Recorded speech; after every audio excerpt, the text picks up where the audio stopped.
বিগত পরশুদিন বিচার বিভাগীয় সচিবালয়কে বিলুপ্ত করার মাধ্যমে মূলত বিচার বিভাগের উপর একটি চপেটাঘাত করা হয়েছে। ইংরেজিতে বলে this is a slap to the independence of judiciary. এরই মাধ্যমে মূলত জাতীয়ভাবে যে ট্রাস্ট এবং কনফিডেন্স ক্রিয়েট করা হয়েছিল, সেই breach of trust of a nation হয়েছে। জনগণের আস্থার জায়গাটা ডেস্ট্রয় করা হয়েছে। একই সাথে এই কাজের মাধ্যমে বিচার বিভাগীয় স্বাধীনতার পথকে রুদ্ধ করা হয়েছে। আমাদের ভাষায় this is a black day for independence of judiciary. স্বাধীনতার পর থেকে আজ পর্যন্ত এই বিচার বিভাগকে স্বাধীন করার জন্য নানা উদ্যোগ নেওয়া হয়েছে, কিন্তু বাকশাল আর সামরিক শাসনের জন্য আমাদের বিচার বিভাগ এই স্বাধীনতা অর্জন করতে পারে নাই। অবশেষে 1999 সালে মাজদার হোসেন মামলার মাধ্যমে আমাদের উচ্চ আদালত 12 দফা নির্দেশনা জারি করে। এই 12 দফা নির্দেশনার আলোকে 2007 সালে বিচার বিভাগ প্রথম ম্যাজিস্ট্রেসি থেকে আলাদা করা হয়। একই সাথে তাদের জন্য নিয়োগের ক্ষেত্রে BJS Bangladesh judicial service commission প্রতিষ্ঠা করা হয় এবং একটি স্বতন্ত্র পে স্কেল নির্ধারণ করা হয়। 2025 সালে এসে আমাদের হাইকোর্ট ডিভিশন আমাদের করা একটা রিট পিটিশনের ভিত্তিতে রায় প্রদান করেন 2রা সেপ্টেম্বর 2025। সে রায়ে বলা হয় 90 দিনের ভিতরে পৃথক বিচার বিভাগীয় সচিবালয় প্রতিষ্ঠা করতে হবে। এরই আলোকে 30 নভেম্বর 2025-এ সরকার একটি অধ্যাদেশ জারি করেন। এই অধ্যাদেশের মাধ্যমে পৃথক বিচার বিভাগীয় সচিবালয় প্রতিষ্ঠা করা হয়। 11 ডিসেম্বর তৎকালীন মাননীয় প্রধান বিচারপতি ডক্টর সৈয়দ রেফাত আহমেদের নেতৃত্বে বিচার বিভাগীয় সচিবালয় উদ্বোধন করা হয় এবং সকল কাজকর্ম করার এই প্রেক্ষিতে এসে 7 এপ্রিল 2026 সালে হাইকোর্ট ডিভিশনের বিস্তারিত রায় প্রকাশিত হয় এবং 10 এপ্রিল 2026-এ এসে সরকার এই বিচার বিভাগীয় অধ্যাদেশকে বাতিল ঘোষণা করেন। এরই প্রেক্ষিতে আমরা 19 এপ্রিল আরেকটি রিট পিটিশন দায়ের করি। এর প্রেক্ষিতে এই রিট পিটিশন পেন্ডিং থাকা অবস্থায় 5 মে আমরা একটি আদালত অবমাননার নোটিশ জারি করি এবং এটিকে সামনে রেখে 19 তারিখে বিচার বিভাগের যিনি সিনিয়র সচিব ছিলেন তিনি সহ 15 জনকে আইন মন্ত্রণালয়ের উপর ন্যস্ত করা হয়, অর্থাৎ বিচার বিভাগীয় সচিবালয়ের উপরে আনুষ্ঠানিক পেরেক টুকে দেওয়া হয়। এই প্রেক্ষিতে সবচাইতে প্রবলেম হয়েছে যে জায়গায়, আপনি একটু বন্ধ করেন না, এই প্রেক্ষিতে সবচাইতে বড় প্রবলেম হয়েছে রাষ্ট্রের যে 3টা অর্গান আছে তার মধ্যে সবচাইতে বিচারিক কর্মকাণ্ড পরিচালনা করেন বিচার বিভাগ। এর 2টা ভাগ আছে, একটা উচ্চ আদালত, একটা নিম্ন আদালত। উচ্চ আদালতে বিচারক নিয়োগ দেওয়ার ক্ষেত্রে কোনো সুনির্দিষ্ট সাংবিধানিক আইন আছে।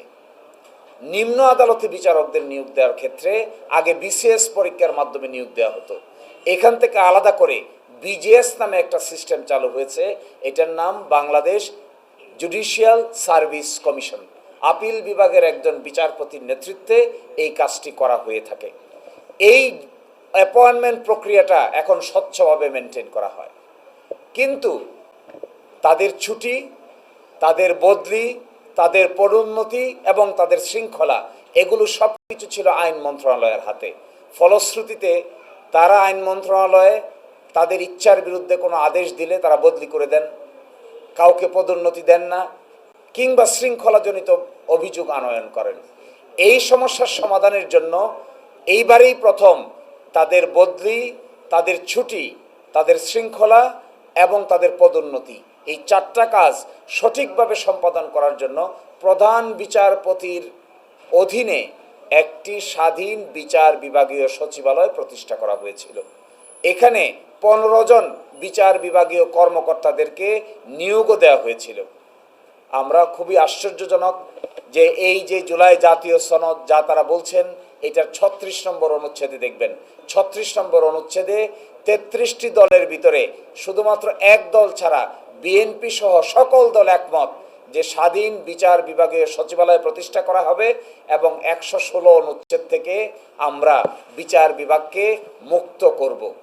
একই সাথে খুবই ইন্টারেস্টিং, তৎকালীন দিনের অ্যাটর্নি জেনারেল আজকালকার মাননীয় আইনমন্ত্রী তিনি আদালতে একটা হলফনামা দায়ের করেছিলেন। ওই হলফনামা দায়ের করে বলেছিলেন যে তারাও বিচার বিভাগীয় সচিবালয় প্রতিষ্ঠা করতে চান, তাদের কোনো আপত্তি নাই।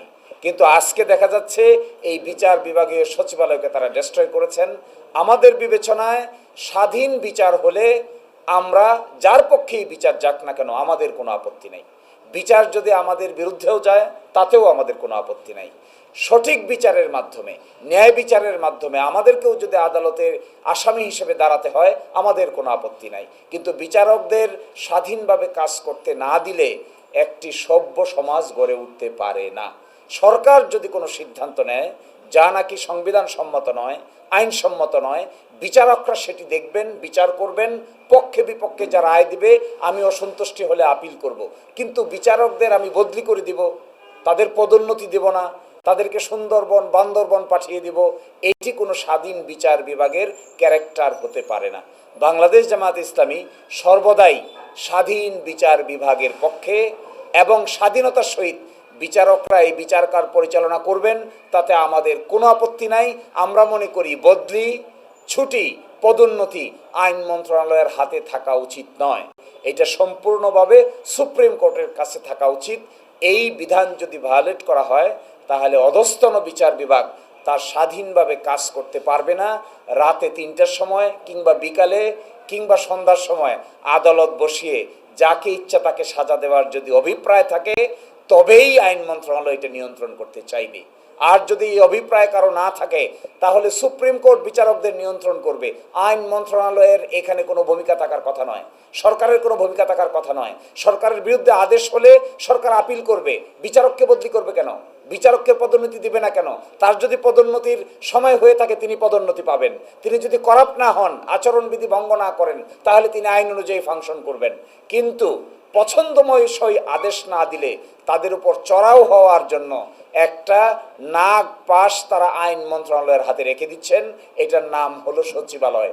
অর্থাৎ বদলি সিদ্ধান্ত নেবে সচিবালয়, ছুটি সিদ্ধান্ত নেবে সচিবালয়, পদোন্নতি সিদ্ধান্ত নেবে সচিবালয় এবং শৃঙ্খলা সিদ্ধান্ত নেবে আইন মন্ত্রণালয়।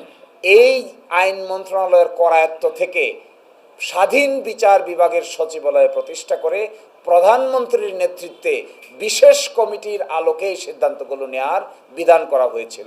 আরও ইন্টারেস্টিং, যে আইনটা বাতিল করেছেন তারা, সেখানে মাননীয় প্রধানমন্ত্রীকে স্বাধীন বা প্রধান বিচারপতিকে স্বাধীনভাবে 50 কোটি টাকার বাজেট অনুমোদনের ক্ষমতা দেওয়া হয়েছিল। এই অনুমোদনের ক্ষমতাটাও তারা কেড়ে নিয়েছেন।